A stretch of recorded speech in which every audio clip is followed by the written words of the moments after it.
نحمده ونصلي ونسلم على رسوله الكريم اما بعد اعوذ باللہ من الشیطان الرجیم بسم اللہ الرحمن الرحیم۔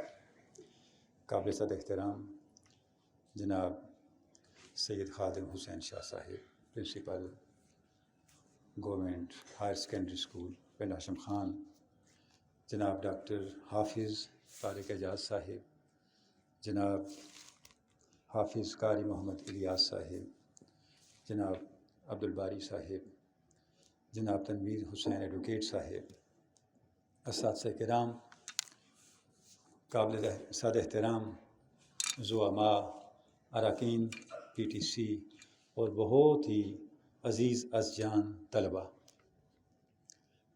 میں اللہ رب العزت کا شکر ادا کرتا ہوں کہ اس کی توفیق سے مجھے آج اس درسگاہ میں آپ سے ہم کلام ہونے کا موقع ملا ہے، جس کی حیثیت میرے لیے ایسے ہی ہے جیسے بچے کے لیے ماں کی گود کی ہوتی ہے، کیونکہ جس درسگاہ سے آپ پڑھ کے نکلتے ہیں اسے مادر علمی کہتے ہیں۔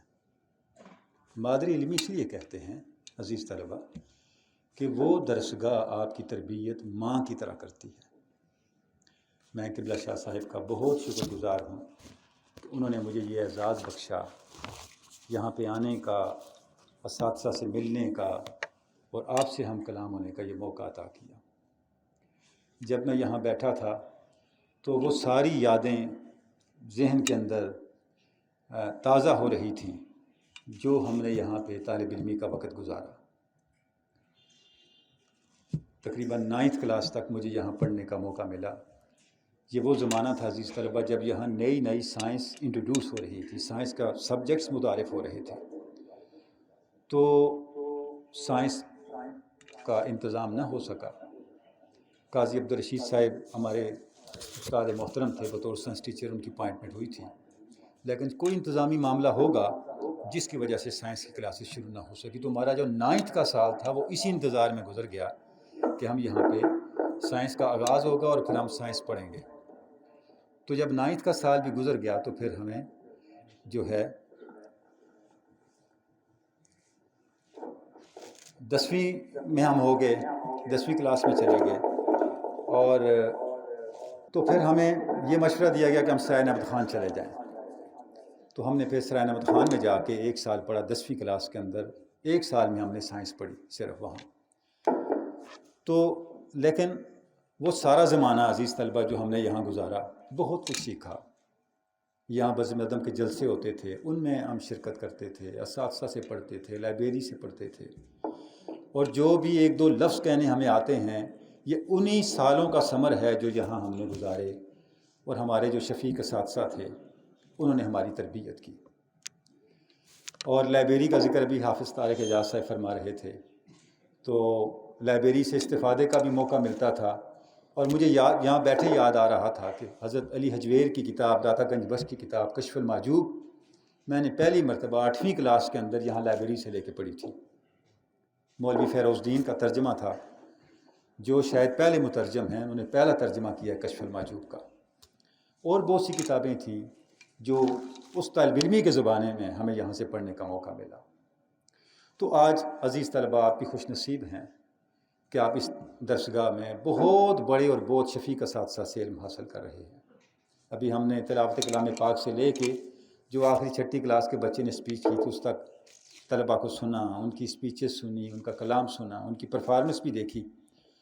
تو سچی بات ہے بہت بڑی بڑی درسگاہوں میں بھی اس طرح کی تربیت بہت نایاب ہے۔ اور خاص بات جس کی طرف میں اشارہ کرنا چاہوں گا کہ اسپیشل جو شکوہ جواب شکوہ کو پرفارم کیا طلباء نے، یا آخری 6ٹھی کلاس کے طالب علم نے اسپیچ کی، غیر معمولی تھا یہ۔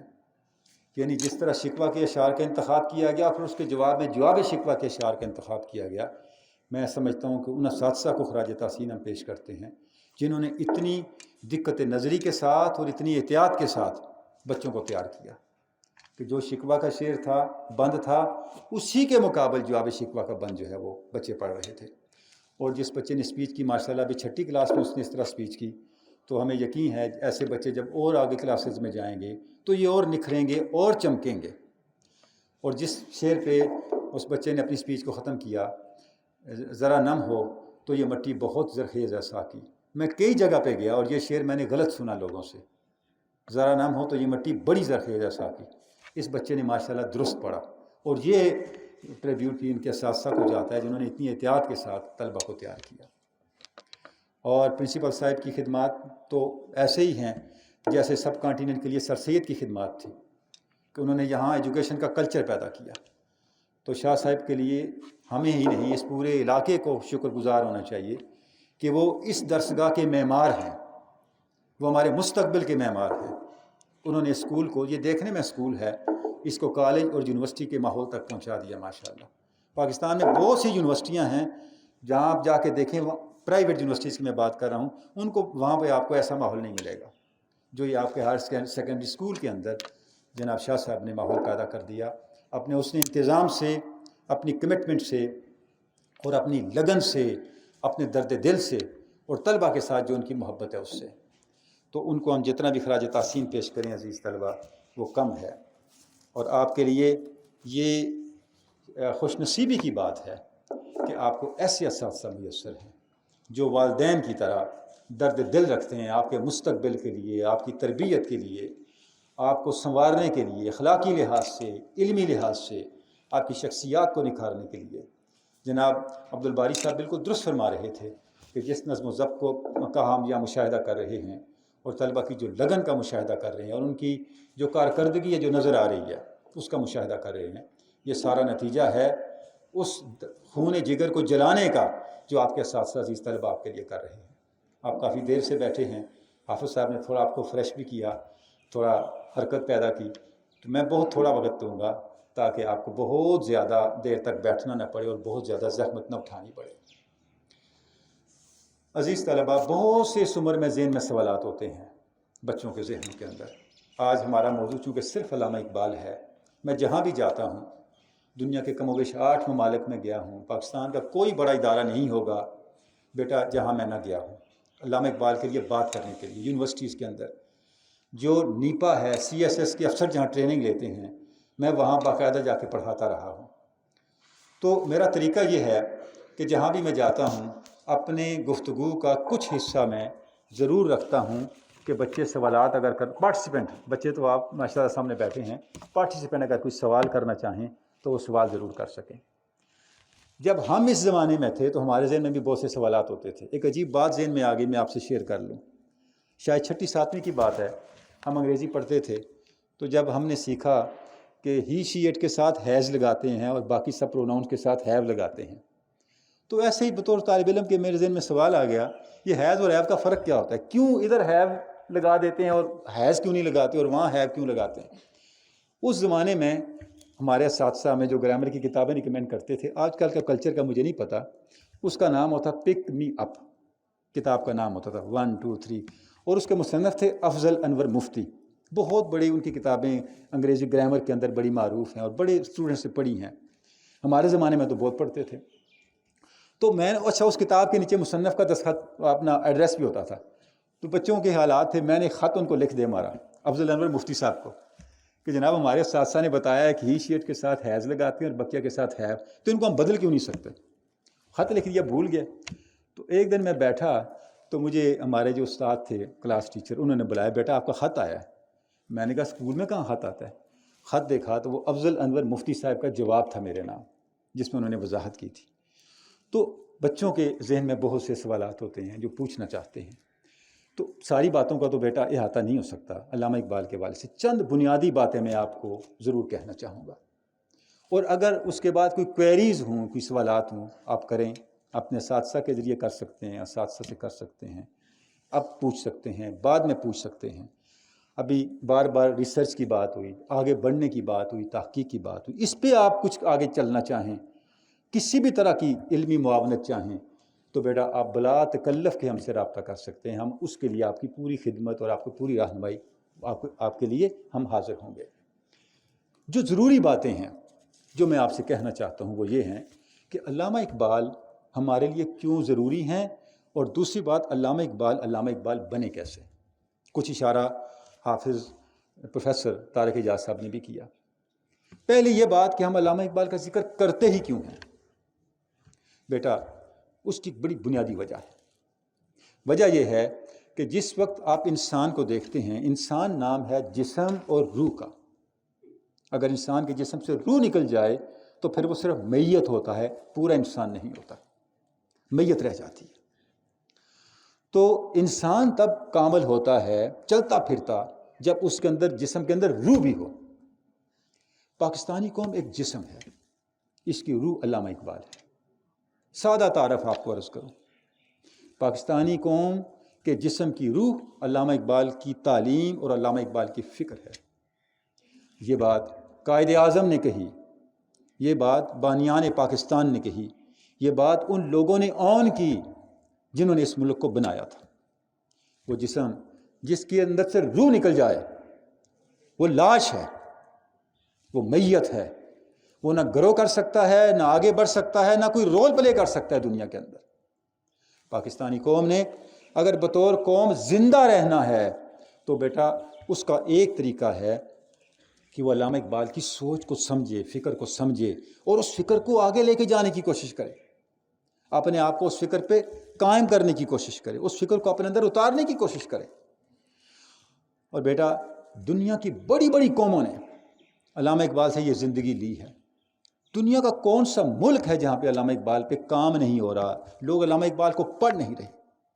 یاد رکھیں، دنیا میں جس شخصیت پر سب سے زیادہ لکھا گیا ہے، جن کے بارے میں، جس شخصیت کے بارے میں سب سے زیادہ لکھا گیا ہے، وہ حضور اکرم صلی اللہ علیہ وآلہ وسلم ہے. آپ سے بڑھ کر دنیا کی کسی زبان میں، کسی صنف میں نہیں لکھا گیا. اور آپ کے سامنے بیٹا تحقیقی بات کہہ رہا ہوں کہ ذات رسالت مآب صلی اللہ علیہ وآلہ وسلم کے بعد جس شخصیت پر سب سے زیادہ لکھا گیا وہ علامہ اقبال کی شخصیت ہے. علامہ اقبال کے بعد پھر شیکسپیئر ہے، پھر آئنسٹائن ہے، پھر گوئٹے ہے، پھر دوسرے لوگ آتے ہیں. تو سب سے زیادہ دنیا پڑھ رہی ہے علامہ اقبال کو. ایران کے اندر علامہ اقبال کے بارے میں پڑھا جاتا ہے، سنٹرل ایشیا میں، عرب دنیا میں، ویسٹ میں، بلکہ سنٹرل ایشیا کے ایک ملک کا قومی ترانہ ہی علامہ اقبال کی نظم ہے. ہندوستان کے ایک صوبے کا ترانہ جو وہاں پہ پڑھا جاتا ہے وہ علامہ اقبال کی نظم ہے.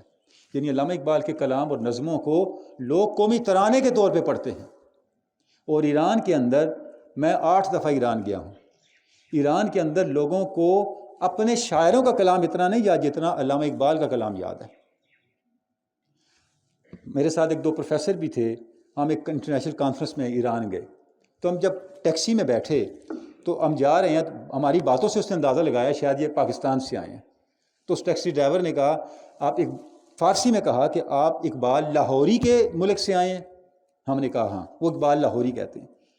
تو جب ہم جگہ پہنچے اترے تو اس نے کرایہ نہیں لیا. اس نے کہا نہیں، آپ ہمارے مہمان ہیں، آپ اقبال لاہوری کے ملک سے آئے ہیں، میں آپ سے کرایہ نہیں لوں گا. اتنی تکریم کرتے ہیں وہ. اور علامہ اقبال کا آدھے سے زیادہ کلام ایرانیوں کو زبانی یاد ہے، اور ہمیں شاید فارسی کا ایک شعر بھی یاد نہ ہو. اس لیے بیٹا ہم دنیا میں پیچھے ہیں. جب پاکستان بن رہا تھا، آپ نے پڑھا ہے پاکستان اسٹڈی کے اندر، 23 مارچ 1940 کو جب قرارداد پاکستان منظور ہوئی تو قرارداد پاکستان جو پاس کی گئی تھی، جو اس کا ٹیکسٹ ہے، اس کی آخری 2-3 سطریں ہیں جس میں آل انڈیا مسلم لیگ نے یہ طے کیا تھا، اس قرارداد میں یہ لکھا ہوا ہے کہ اب ہم نے چونکہ فیصلہ کر لیا الگ ملک بنانے کا، مطالبہ کر لیا ہے، تو اگر یہ ملک بن جاتا ہے یہ چلے گا کیسے؟ اس کے لیے ایک دستور بھی ہونا چاہیے. تو آل انڈیا مسلم لیگ کو چاہیے کہ اس کے لیے ایک کمیٹی بنائیں جو وہ دستور تیار کرے. قائد اعظم نے کمیٹی بنا دی. بیٹا اس کمیٹی نے ایک دستور بنایا، خاکہ، جس طرح پاکستان کا آئین ہے نا، آپ پڑھتے ہیں پہلے 58 کا آئین تھا، پھر 62 کا آئین تھا، پھر آگے چلتے چلتے تو اب 73 کے آئین پہ ملک چل رہا ہے. تو ایک دستور بنایا جس کو قائد اعظم نے اور آل انڈیا مسلم لیگ کے سیکرٹری جنرل لیاقت علی خان نے اپروو کیا. اس کا ایک چیپٹر تھا، اس چیپٹر کا عنوان کیا تھا؟ اگر یہ ملک بن گیا جب بھی تو اسے جس فکر پہ چلایا جائے گا وہ علامہ اقبال کی فکر ہوگی. علامہ اقبال ہمارے قومی مفکر ہوں گے.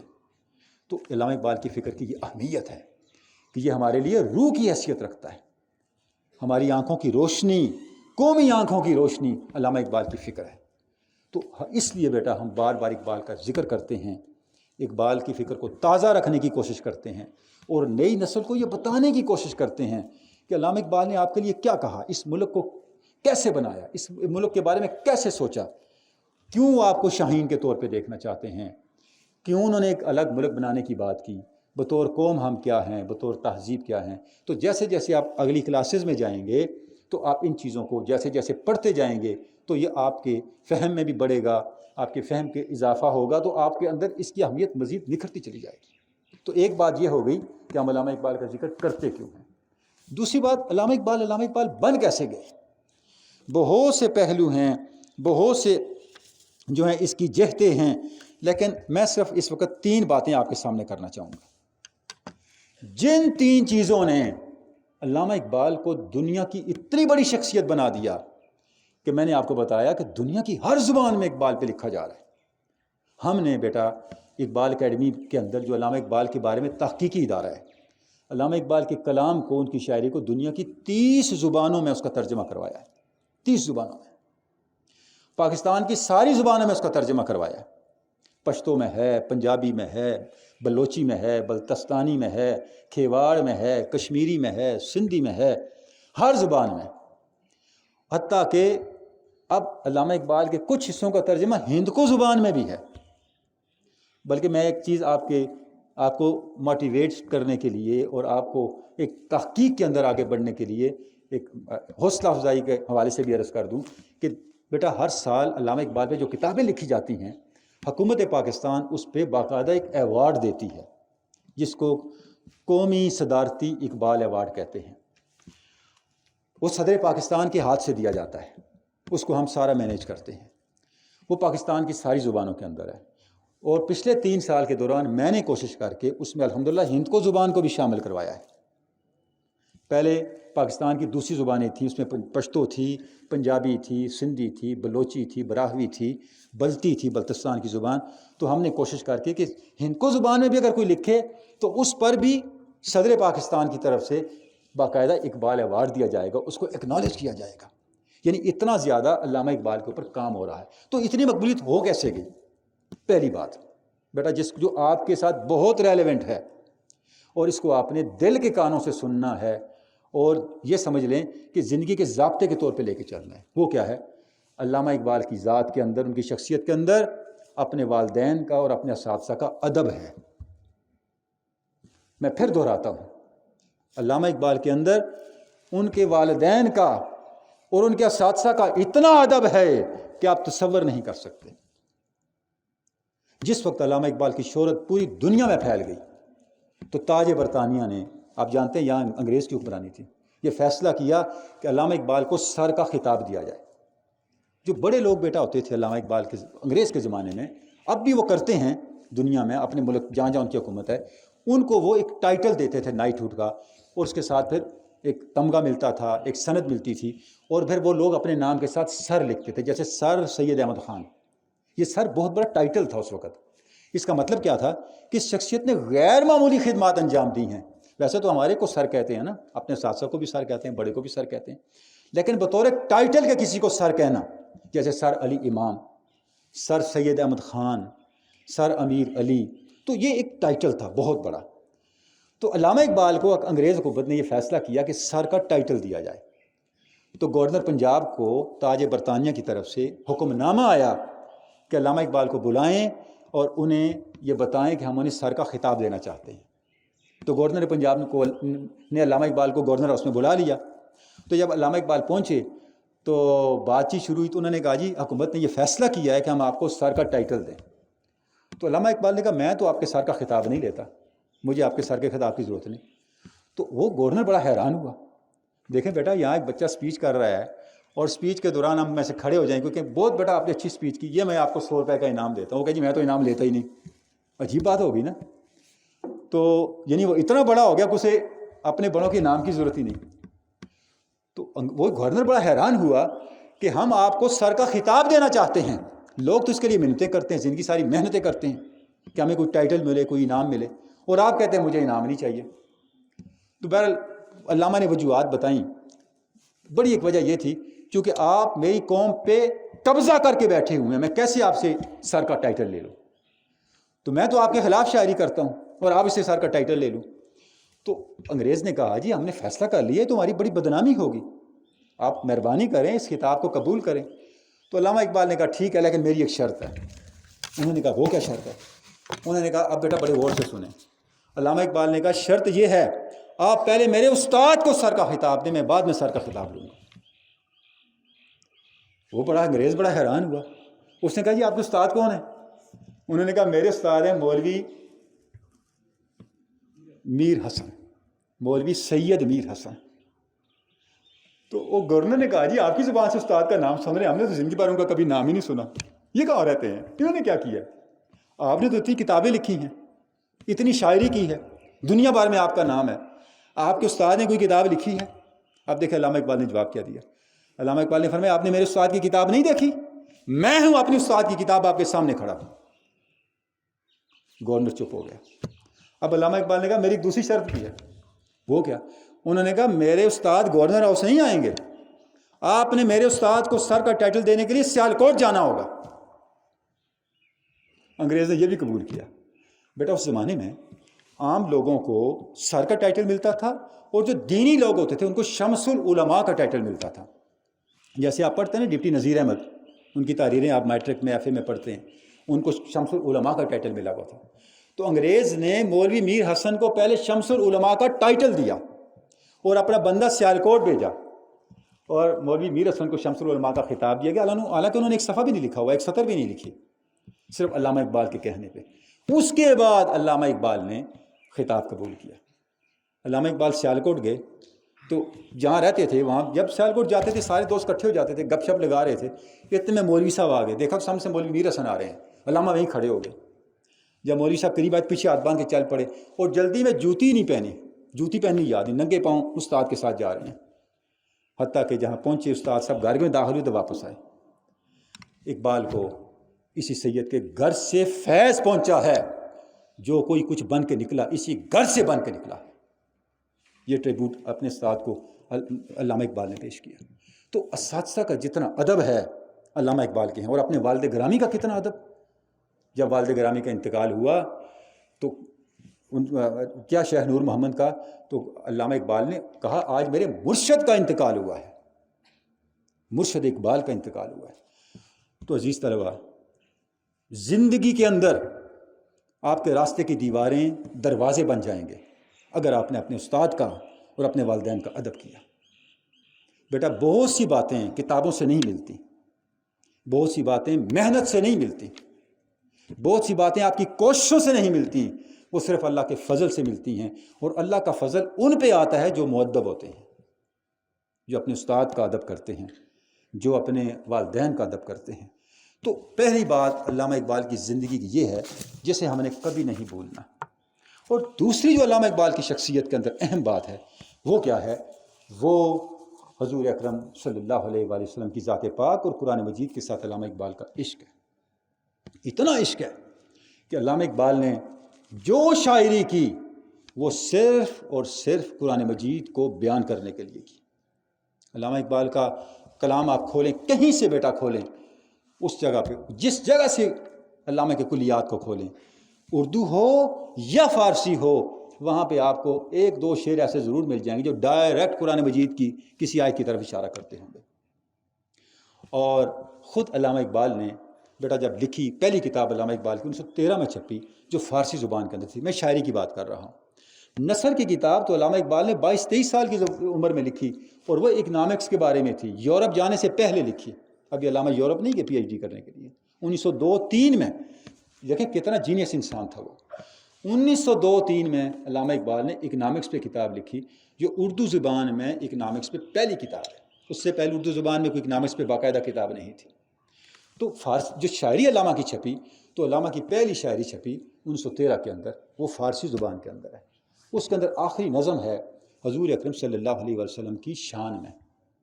اس کا عنوان یہ ہے بحضور رحمت للعالمین. تو اس کتاب اس نظم کے اندر علامہ یہ بات کہتے ہیں، فارسی میں نہیں کہتا، بس بیٹا آپ کو ترجمہ سناتا ہوں. علامہ اقبال اس میں یہ کہتے ہیں کہ یا رسول اللہ، میں نے زندگی ساری ایک کام کیا ہے کہ میں آپ کی امت کو آپ کا اور قرآن مجید کا پیغام پہنچا دوں. اگر میں نے ایسا نہیں کیا، بے نصیب از بوسائے پاک المرا، روز محشر خار و رسوا کن مرا. یا رسول اللہ جب قیامت کا دن ہو تو مجھے اپنے پاؤں کے بوسے سے معروم کر دیں. مجھے اپنی شفاعت سے معلوم کر دیں۔ بیٹا کتنی بڑی بات ہے، اتنی بڑی بات کوئی کہہ نہیں سکتا۔ یا رسول اللہ اگر میں نے قرآن مجید کی خدمت نہ کی ہو تو قیامت کے دن مجھے اپنے بوسہ پاس سے معلوم کر دیں۔ اور دوسری بات بھی کہی، اور اگر میں نے خدمت کی ہو تو یا رسول اللہ میری اس مزدوری کا کوئی اجر تو بنتا ہے نا، میری اس مزدوری کا مجھے اجر چاہیے، مجھے اجر عطا کریں۔ کیا اجر؟ علامہ اقبال کہتے ہیں یا رسول اللہ میری ایک عرض ہے، جب میں مر جاؤں تو میری قبر آپ کی مسجد کی دیوار کے سائے تلے ہو، تاکہ میں آسمان کو کہہ سکوں جب میں پیدا ہوا کتنا حقیر اور چھوٹا تھا، حضور کی محبت نے مجھے کتنا بڑا بنا دیا کہ میں مسجد کی دیوار کے سائے تلے ہوں۔ آج بھی دیکھیں اقبال کی قبر کہاں ہے؟ مسجد کی دیوار کے سائے تلے ہے۔ اس کا مطلب ہے علامہ کی یہ بات سچ ثابت ہوئی، علامہ کی یہ بات اللہ اور اس کے رسول کی بارگاہ میں قبول ہوئی۔ اگر اقبال نے دین کی خدمت نہ کی ہوتی، قرآن کی خدمت نہ کی ہوتی تو انہیں مسجد کی دیوار کے سائے تلے قبر کی جگہ نہ ملتی۔ تو بیٹا جب آپ اقبال کو پڑھیں گے تو آپ کو قرآن مجید پڑھنے کا طریقہ آئے گا۔ ابھی حافظ جاز صاحب نے بھی ایک بات کی نا، علامہ اقبال کی، جب تک تیرے ضمیر پر نہ ہو نزول کتاب، گرا کشا ہے نہ رازی نہ صاحب کشاف۔ قرآن مجید آپ سے بات ہی نہ کرے تو پھر کوئی تفسیر مدد نہیں کر سکتی۔ قرآن مجید آپ سے بات کیسے کرے گا؟ یہ بات آپ کو صرف علامہ اقبال سمجھا سکتے ہیں۔ جب آپ علامہ اقبال کے کلام کو پڑھتے رہیں گے تو کیا ہوگا؟ آپ کے اندر بیٹا ایک تبدیلی آنے لگ جائے گی، آپ کی سوچ بدلے گی، آپ کی شخصیت بدلے گی، آپ کو فہم ملے گا اور آپ کو پتہ چلے گا کہ قرآن مجید کو کیسے سمجھنا ہے، حضور اکرم صلی اللہ علیہ وآلہ وسلم کی ذات پاک کی عظمت کیا ہے اور آپ کی ذات پاک کے ساتھ تعلق کیسے قائم کرنا ہے۔ ایسا تعلق کہ پھر نہ قرآن آپ کی نگاہوں سے اوجھل ہو نہ حضور کی ذات آپ کی نگاہوں سے اوجھل ہو۔ تو دوسری بات جو علامہ اقبال کی شخصیت کی جس کو ہم نے سیکھنا ہے اور یہاں سے جب اٹھ کے جانا ہے تو ساتھ لے کے جانا ہے ادب کے بعد، وہ کیا ہے کہ قرآن مجید کے ساتھ اور ذات رسالت مآب صلی اللہ علیہ وسلم کے ساتھ عشق ہے۔ اور تیسری اور آخری بات جو بیٹا آپ کے سامنے میں کہنا چاہوں گا علامہ اقبال کی شخصیت کی، وہ کیا ہے؟ وہ علم ہے۔ ہم علامہ کہتے ہیں جب تو اس سے مراد صرف اقبال ہوتی ہے، کسی اور کے ساتھ علامہ کا لفظ جچتا ہی نہیں ہے اقبال کو دیکھ کے۔ یعنی علامہ اقبال کا علم اس سطح پہ ہے، اس سطح پہ ہے۔ بیٹا میں ایک مثال آپ کو دیتا ہوں کہ لاہور میں ایک جگہ ہے، اس کو کہتے ہیں پاک ٹی ہاؤس۔ پاک ٹی ہاؤس لاہور کی بہت بڑی علمی جگہ ہے، جہاں پہ فیض احمد فیض، حفیظ جالندھری، عبدالحمید ادم، بڑے بڑے شعراء، قتیل شفائی ہاری پور کے شاعر تھے، بڑے بڑے شعراء ادیب بیٹھتے تھے، اب بھی بیٹھتے ہیں، ڈسکشنز ہوتی ہیں، علمی ڈسکشنز ہوتی ہیں۔ اور پاک ٹی ہاؤس میں سے جو نکلتا ہے تو وہ سمجھے کہ بہت بڑا ٹیلنٹڈ آدمی ہوتا ہے۔ تو پاک ٹی ہاؤس والے نے مجھے لیکچر کے لیے بلایا، تو میں نے لیکچر تھا میرا علامہ اقبال کے بارے سے ایک موضوع پہ بات کرنی تھی۔ میں بیٹا صرف آپ کو یہ بتا رہا ہوں کہ علمی لحاظ سے علامہ اقبال کا مقام کتنا بلند ہے۔ تو جب لیکچر ختم کر لیا تو ہوتا یہ ہے کہ ہر طرح کے لوگ ہوتے ہیں، اقبال سے محبت کرنے والے بھی ہیں، اقبال کے اوپر تنقید کرنے والے بھی ہیں۔ تو وہاں پہ جو اقبال پہ تنقید کرنے والے تھے علامہ پہ، انہوں نے جناب تنقید کے دائیں بائیں مارنی شروع کر دی۔ تو نوری صاحب کو اقبال کے علاوہ بات ہی کوئی نہیں آتی، جب ان کے ساتھ ملتے ہیں اقبال پہ باتیں کرتے رہتے ہیں اور کوئی موضوع نہیں ہے فلاں ٹن کا۔ جب آخر میں نے کنکلوڈ کرنا تھا تو میں نے جب میرے پاس مائک آیا میں نے کہا جب میں نے سنا ہے کچھ ہمارے اہل علم یہ کہہ رہے ہیں کہ اقبال کے علاوہ کوئی موضوع نہیں، اقبال کے اندر رہ کے آ گیا، اقبال عرب کتاب لگائے رکھتے ہیں۔ میں نے کہا میں ان سے صرف ایک بات پوچھتا ہوں کہ علامہ اقبال کی کون سی بات ہے جس پہ انہیں اعتراض ہے اور جو غلط ہے؟ ایک بات بتا دیں۔ وہ چپ۔ جب چپ تو میں نے کہا مجھے یہ بتائیں ان احباب نے علامہ اقبال کی کون سی کتاب کو صحیح کر کے پڑھا ہے؟ پھر چپ۔ پھر میں نے بیٹا علامہ اقبال کی کتاب ہے فلسفے کی، the reconstruction of religious thought in Islam, میں نے کہا یہ کتاب آپ میں سے کسی نے پڑھی ہے؟ پھر چپ۔ میں نے کہا ساری باتیں چھوڑیں، میں نے اس کتاب کا پہلا جملہ پڑھا، صرف پہلا جملہ بیٹا، اور میں آپ کو عرض کر رہا ہوں بڑے بڑے لوگ اس پہلے جملے کا ترجمہ بھی غلط کرتے ہیں، سمجھنا تو دور کی بات ہے، انگریزی میں ہے۔ تو میں نے پہلا جملہ پڑھا، میں نے کہا میں آپ سے صرف یہ عرض کرتا ہوں اس کا مطلب مجھے سمجھا دیں۔ وہ دائیں بائیں دیکھنے لگ گئے۔ میں نے کہا خدا کا خوف کریں، آپ علامہ اقبال کو پڑھے بغیر ہی رگڑا دیے جا رہے ہیں۔ ہر بددیانتی بدترین ہے، بری ہے۔ جو علمی بددیانتی ہے وہ 1000 گنا زیادہ بدترین ہے۔ اگر میں دودھ میں ملاوٹ کرتا ہوں بیٹا تو میں کسی کی جسم کا نقصان کرتا ہوں، آٹے میں ملاوٹ کرتا ہوں، نمک میں ملاوٹ کرتا ہوں۔ جب میں بات میں ملاوٹ کرتا ہوں تو میں آپ کے شعور کے ساتھ دھوکہ کرتا ہوں، آپ کے شعور کو گمراہ کرتا ہوں، آپ کی سوچ اور فکر کو گمراہ کرتا ہوں۔ اور ایک بندے کی سوچ اور فکر ہی گمراہ ہو گئی اور اس کی تو پوری زندگی ڈی ٹریک ہو گئی. یعنی آپ یہ کام کرتے ہیں, آپ پڑھے لکھے لوگ ہیں, پاک ٹی ہاؤس میں بیٹھے ہوئے ہیں. میں تو سمجھتا ہوں یہاں پاکستان کی اور لاہور کی کریم بیٹھی ہوئی ہے. لو جی, جب ہم بعد میں فارغ ہوئے چائے پہ ٹیبل پہ آئے تو کوئی بندہ ادھر بھاگ رہا ہے, کوئی ادھر بھاگ رہا ہے, میرے ساتھ ہی کوئی نہیں بیٹھ رہا. سارے ادھر منہ چھپا رہے, ادھر منہ چھپا رہے. بیٹا علامہ اقبال کوئی ہمالیہ ہے علم کا. جب آپ علامہ اقبال کے دیکھنا چاہیں تو سر کی پگڑی نیچے گر جائے گی. بڑے بڑوں کی وہ مقام ہے, اور ایسی یونیک شخصیت ہے. دنیا میں بڑے بڑے فلسفی گزرے ہیں, کوئی ایسا فلسفی نہیں گزرا جو فلسفے کے ساتھ شاعر بھی ہو. علامہ اقبال فلسفی بھی ہیں اور شاعر بھی ہیں. اور بیٹا کوئی ایسا شاعر نہیں گزرا جس کے شعر کو لوگ سمجھے بغیر بھی سمجھتے ہوں. میں نے ایک جملہ کہا ہے, جس کے شعر کو لوگ سمجھے بغیر بھی سمجھتے ہوں. اس کا مطلب کیا ہے؟ بیٹا علامہ اقبال کی شاعری میں اتنا اثر ہے کہ بڑے بڑے لوگ, ان پڑھ لوگ جن کو انگوٹھا لگانا بھی نہ آتا ہو, جب ان کے سامنے بھی علامہ اقبال کا شعر پڑھیں. ابھی آپ صاحب نے شعر پڑھا کہ محمد سے وفاتو نے تو ہم تیرے ہیں, یہ جہاں چیز ہے کیا لوح و قلم تیرے ہیں. عام آدمی کے سامنے یہ شعر پڑھے, ہو سکتا ہے اس کی وضاحت نہ کر سکے, لیکن اس کا جسم, اس کا چہرہ, اس کا لہجہ بتائے گا کہ اس کے اندر اس شعر کا معنی بول رہا ہے. خود ہی کو کر بلند اتنا کہ ہر تقدیر سے پہلے خدا بندے سے خود پوچھے بتا تیری رضا کیا ہے. خود ہی کا معنی شاید بڑے بڑے پروفیسر نہ بیان کر سکے. ایک ان پڑھ بندہ جب یہ شعر پڑھے گا اسے معنی کا نہیں پتا, لیکن آپ دیکھیں گے وہ شعر کو محسوس کر رہا ہے. یہ شعر اس کے اندر سے نکل رہا ہے, اس کے اندر بول رہا ہے. یہ علامہ اقبال کا کلام کمال ہے. علامہ کا علم زندہ علم ہے. اور علامہ کی مجلس میں بیٹھنے والے لوگ بتاتے ہیں, علامہ سے جب کچھ سوال کیا جاتا, جب وہ جواب دیتے ایسے لگتا تھا کہ یہ خود جواب نہیں دے رہے, یہ بات کہیں سے آ رہی ہے, کہیں اور سے آ رہی ہے, کہیں اور سے یہ کلام آ رہا ہے, اور علامہ کی زبان سے لوگوں کے کانوں تک پہنچ رہا ہے. تو بیٹا آپ نے زندگی میں کرنا کیا ہے؟ ادب کو نہیں چھوڑنا, قرآن مجید اور ذات رسالت مآب صلی اللہ علیہ وآلہ وسلم کی محبت کو نہیں چھوڑنا, اور علم کو نہیں چھوڑنا. علم میں آگے بڑھنا ہے.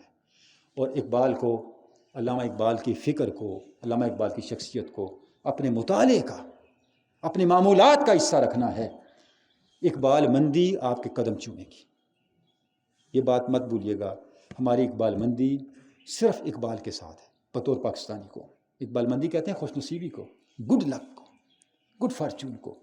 ہماری گڈ لک, ہماری خوش نصیبی, ہماری اقبال مندی علامہ اقبال کے ساتھ جڑی ہوئی ہے. جیسے ہم اس سے ہٹے ہمارا وہی اشر ہوگا جو 71 میں ہوا تھا. اور اگر ہم اقبال کے ساتھ جڑے رہے تو پھر دنیا کی بڑی طاقت ہم سے کوئی نہیں ہو سکتی. بیٹا اس سے زیادہ وقت, بہت سی باتیں ہیں, لیکن میرا خیال ہے شاید میں بہت لمبی بات نہ کر لوں. بہت دعائیں آپ کے لیے کہ آپ اس درسگاہ سے اپنے والدین کی, اپنے اساتذہ کی, بانیان پاکستان کی اور اس قوم کی توقعات اور خوابوں کی تعبیر بن کر نکلیں. اس درسگاہ کا ہر بچہ, ہر فرد ہے ملت کے مقدر کا ستارہ بن کے نکلے.